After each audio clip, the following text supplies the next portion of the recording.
Assalamualaikum warahmatullahi wabarakatuh. Selamat malam, dosen pengampu mata kuliah Manajemen Koperasi dan UMKM, dan rekan-rekan sekalian.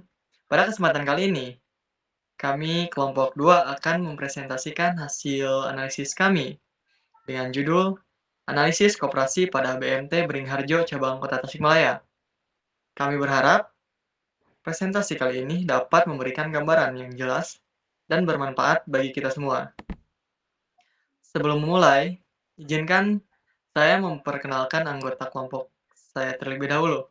Yang pertama ada Amalia Nurfadilah dengan ujung NPM 032. Selanjutnya ada Kamil Misbahul Munir dengan ujung NPM 034. Selanjutnya ada Nazwa Nur Azizah dengan ujung NPM 039. Selanjutnya ada Sarah Nopiana dengan ujung NPM 045. Dan yang terakhir saya sendiri, Reza Maulana dengan ujung NPM 053. Baiklah, kita akan mulai dari latar belakang terlebih dahulu yang akan disampaikan oleh rekan saya. Silakan.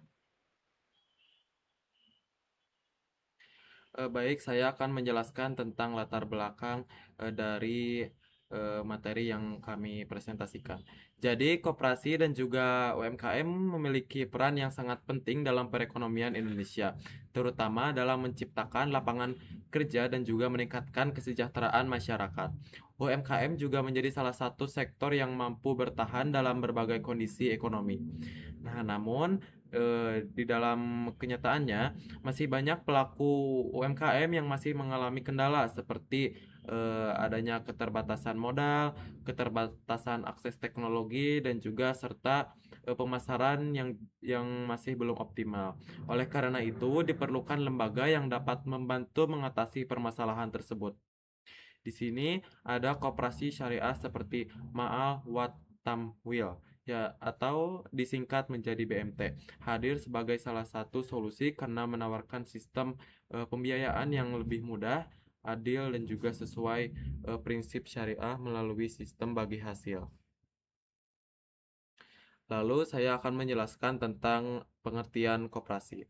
Koperasi adalah salah satu badan usaha yang dibentuk oleh sekelompok orang dengan tujuan untuk memenuhi kebutuhan ekonomi, lalu sosial dan juga budaya secara bersama-sama. Nah, koperasi berlandaskan asas kekeluargaan dan juga gotong royong. Berbeda dengan badan usaha lain, koperasi tidak hanya berfokus pada keuntungan semata, tetapi juga bertujuan untuk meningkatkan kesejahteraan anggotanya. Nah, di setiap anggota ini memiliki hak yang sama dalam pengambilan keputusan. Lalu ada pengertian koperasi syariah. Koperasi syariah merupakan koperasi yang menjalankan kegiatan usahanya berdasarkan prinsip-prinsip di dalam Islam.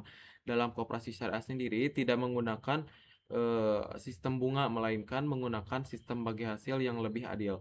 Selain itu, koperasi syariah juga menghindari praktik yang dilarang seperti bunga, maisir, dan juga lain-lain. Nah, dalam sistem ini menerapkan kegiatan ekonomi supaya dapat berjalan dengan transparan dan juga tidak merugikan pihak manapun. Baik, selanjutnya yaitu perbedaan koperasi konvensional dan syariah. Perbedaan yang paling utama terletak pada sistem operasionalnya, terutama dalam kegiatan simpan pinjam. Koperasi konvensional umumnya menggunakan sistem bunga, artinya ketika anggota meminjam dana, mereka harus mengembalikan pinjaman tersebut beserta tambahan bunga sesuai ketentuan yang berlaku. Sedangkan koperasi syariah tidak menggunakan sistem bunga karena dalam prinsip Islam hal tersebut termasuk riba. Sebagai gantinya, koperasi syariah menggunakan sistem bagi hasil atau akad yang telah disepakati bersama oleh kedua pihak. Selain itu, koperasi syariah juga menekankan nilai keadilan, etika, kejujuran, serta keberkahan dalam menjalankan usahanya.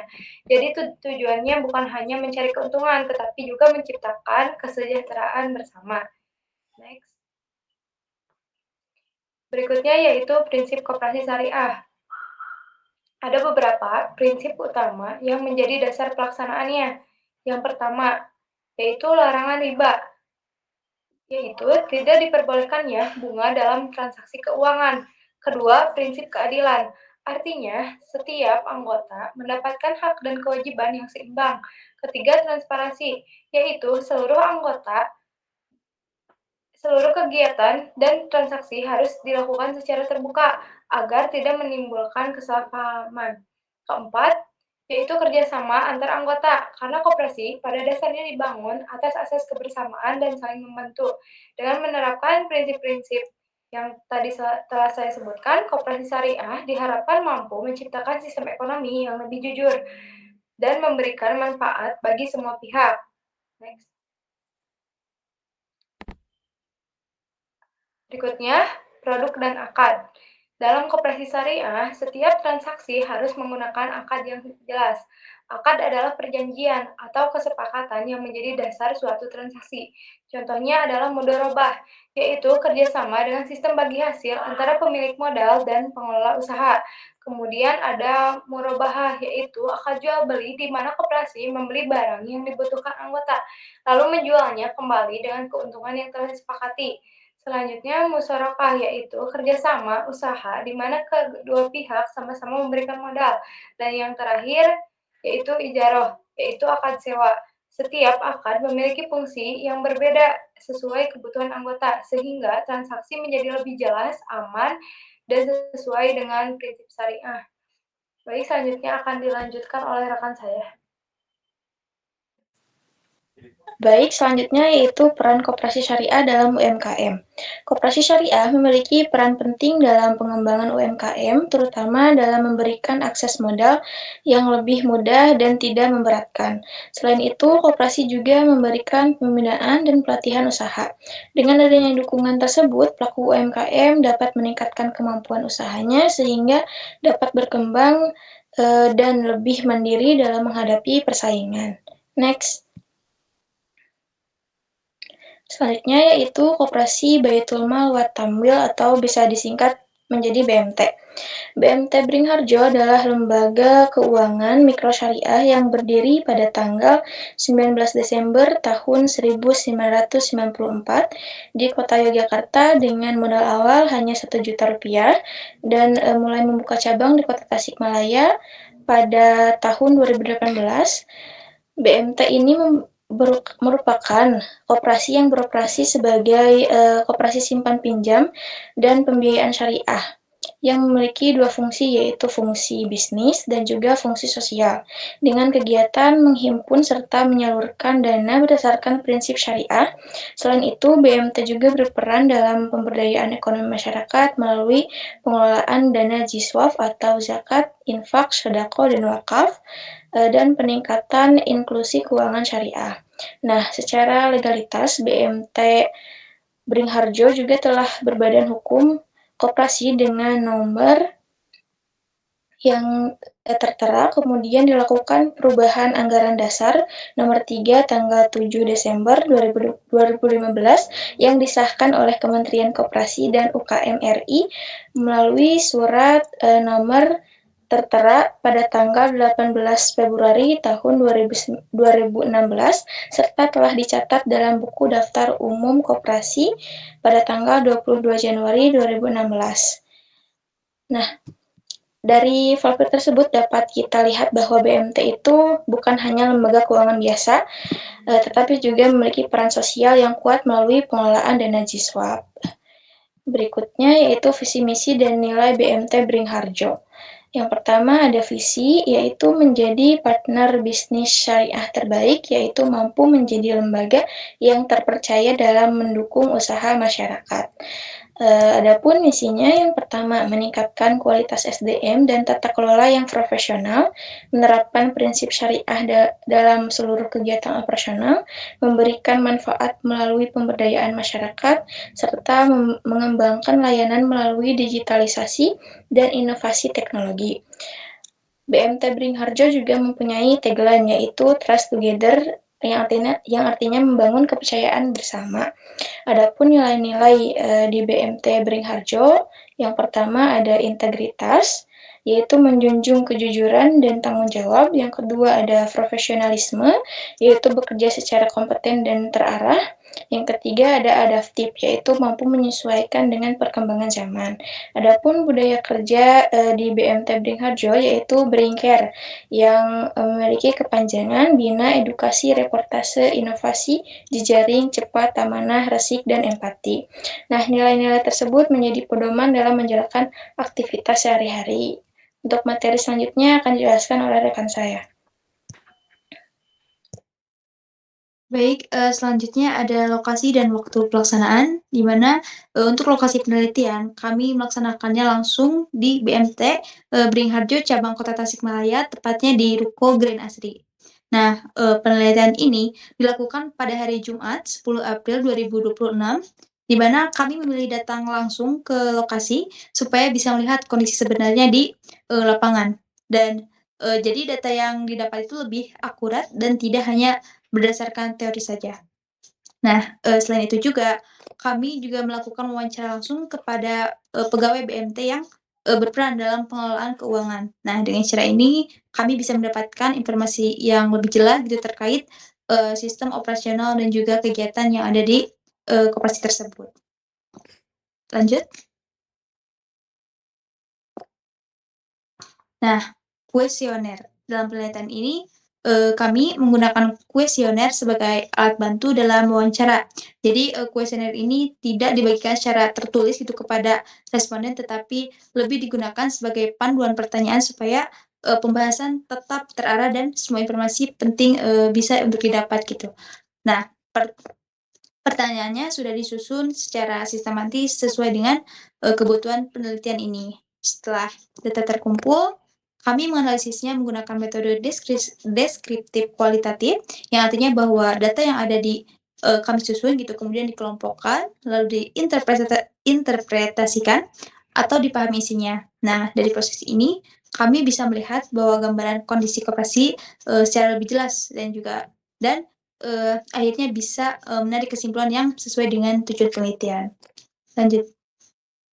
Baik, yang ketiga ada hasil utama. Nah, untuk hasil utama, kami menemukan bahwa dalam beberapa tahun terakhir terjadi penurunan jumlah anggota, terutama setelah pandemi COVID gitu.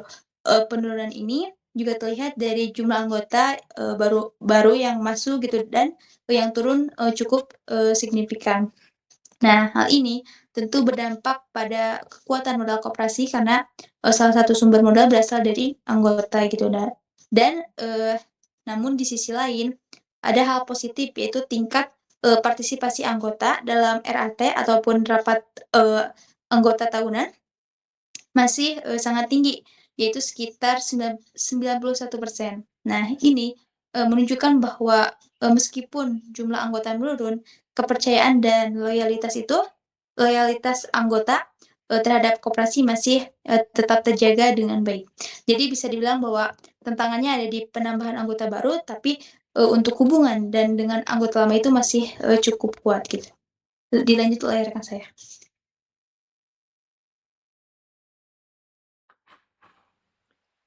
Selanjutnya ada produk, layanan, teknologi, dan analisis SWOT. Dari sisi produk dan layanan, BMT Beringharjo memiliki berbagai produk simpanan dan pembiayaan berbasis syariah yang cukup beragam. Mulai dari simpanan haji, kurban, dan produk lainnya. Namun dari sisi teknologi, layanan digital masih terbatas hingga menjadi kendala dalam memperluas jangkauan layanan. Selanjutnya analisis SWOT. Pertama yaitu strength, produk beragam, sistem syariah, kepercayaan anggota tinggi. Kedua, weakness, yaitu keterbatasan digitalisasi dan jangkauan wilayah.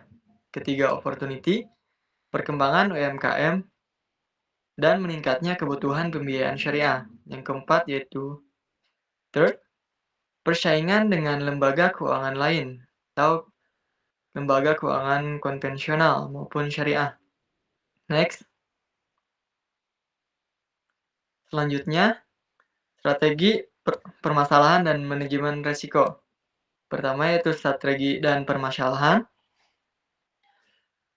Strategi pemasaran dan pembiayaan anggota masih perlu ditingkatkan.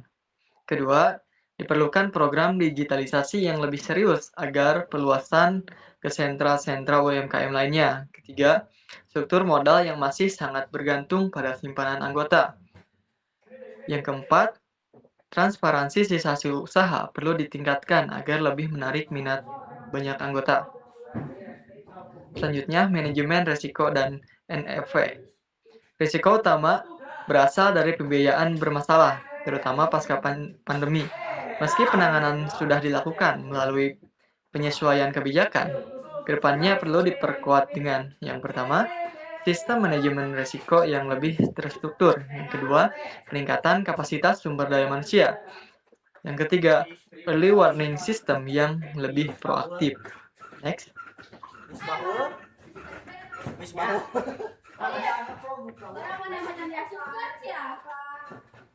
Next.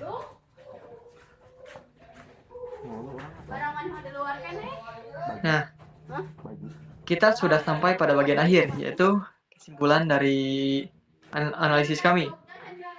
Berdasarkan hasil penelitian, BMT Beringharjo Cabang Kota Tasikmalaya telah menjalankan perannya dengan cukup baik sebagai lembaga keuangan mikrosyariah.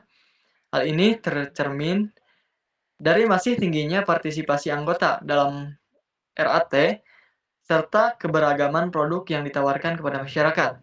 Namun, terdapat beberapa tantangan yang tidak bisa diabaikan, seperti penurunan jumlah anggota baru, keterbatasan layanan digital, serta meningkatnya persaingan dengan lembaga keuangan yang lain.